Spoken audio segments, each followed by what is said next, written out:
اللہم صلی علی محمد و علی آل محمد و بارک وسلم۔ الصلاۃ والسلام علیک یا سیدی یا رسول اللہ، الصلاۃ والسلام علیک یا شفیع المذنبین، الصلاۃ والسلام علیک یا رحمت للعالمین۔ السلام علیکم دوستو، بہت دنوں کے بعد ملاقات ہو رہی ہے، طبیعت ٹھیک نہیں تھی، اس لیے دوستوں سے معذرت چاہوں گا کہ ویڈیو نہیں بنا سکا، نہیں ڈال سکا۔ دوستو، آج کی جو میری ویڈیو ہے اس کا ٹاپک جو میں نے رکھا ہے کہ اللہ انسان سے چاہتا کیا ہے، آخر وہ ایسی کون سی چیز ہے جو اللہ کو انسان سے مطلوب ہے، اور انسان ہی ہے اور جنات ہی ہیں جو اللہ تبارک تعالیٰ کو وہ چیز دے سکتے ہیں۔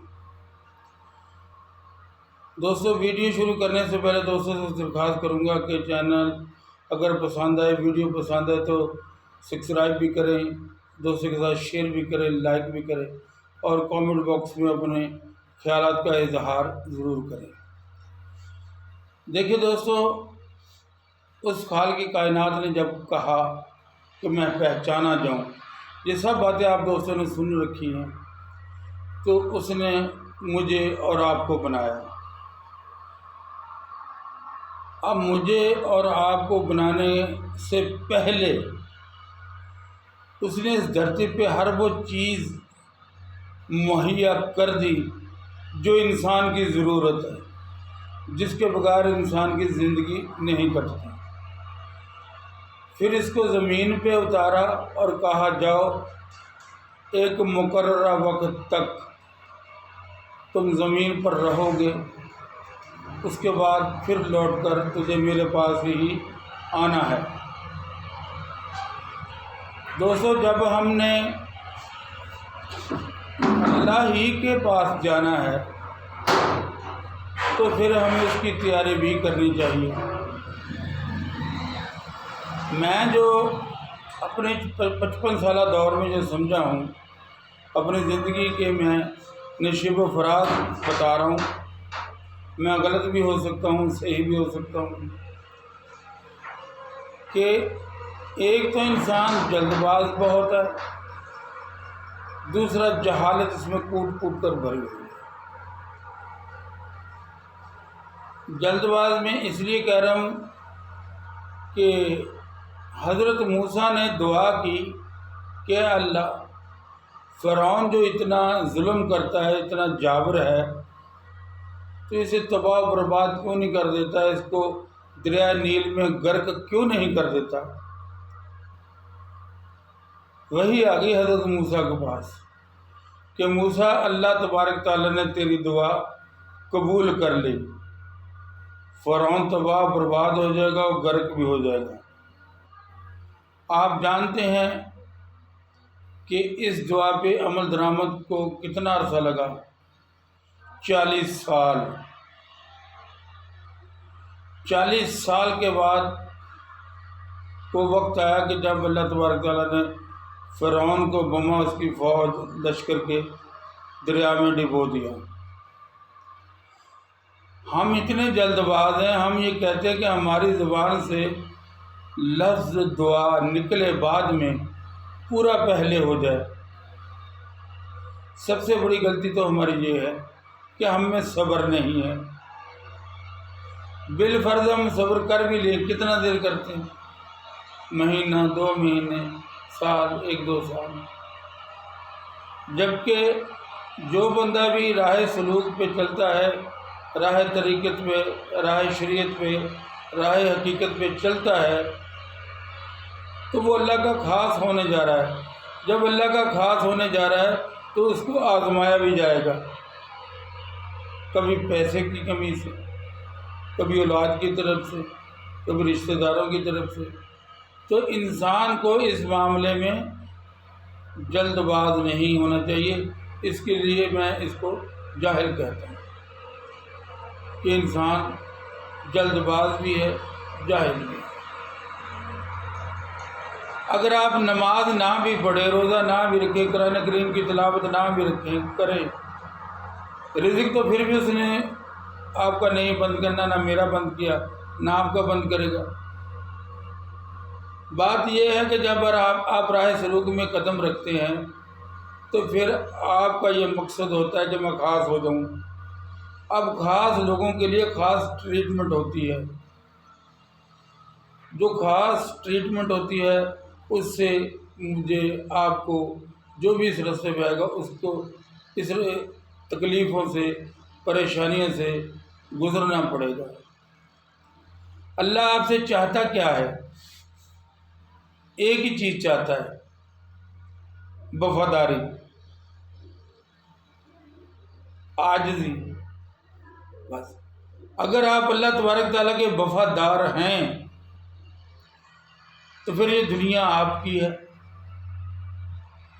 اگر وفادار نہیں ہیں، دنیا کے لیے نماز پڑھ رہے ہیں، دنیا کے لیے وظائف پڑھ رہے ہیں کہ میرے کروڑوں کا یہ ہو جائے، میرے کروڑوں کا وہ ہو جائے، تو پھر آپ اللہ کے وفادار نہیں ہیں، اس کی بنائی ہوئی دنیا کے طالب ہیں. تو پھر انسان کو اپنے گریبان میں جھانکنا چاہیے. لیکن سورہ کہف میں اللہ تبارک تعالیٰ نے ایک وفادار کتے کا ذکر کر دیا.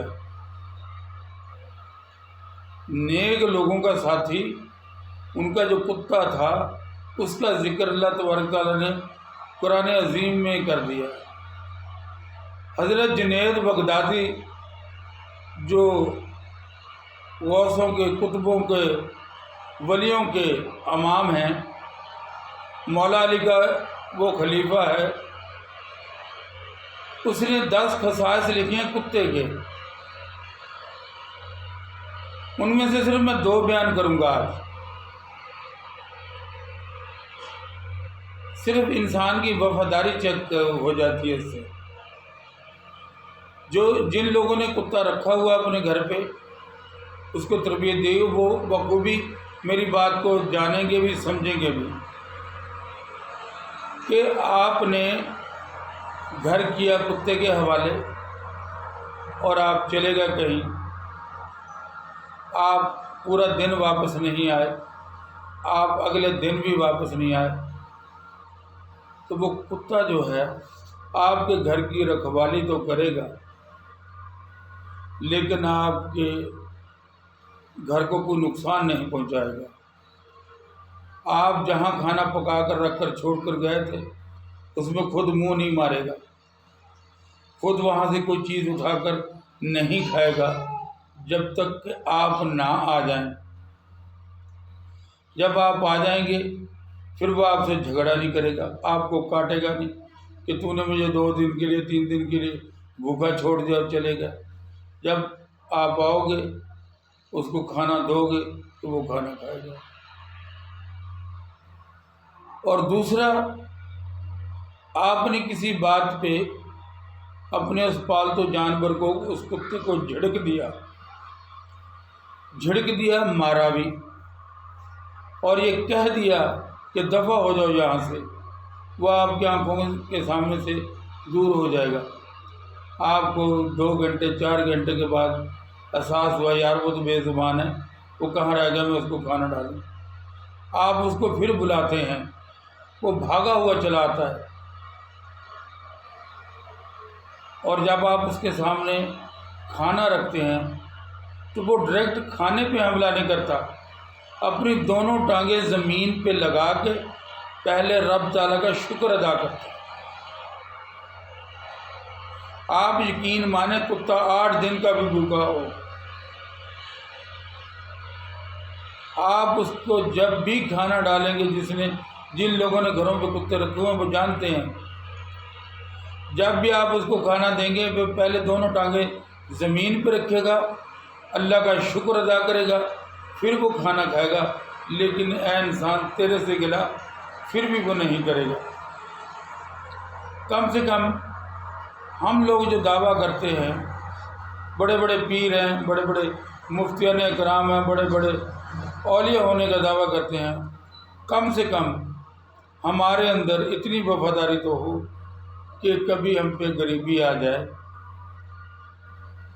رزق کی تنگی آ جائے، مال اولاد کی تنگی آ جائے تو ہم اللہ سے گلہ نہ کریں.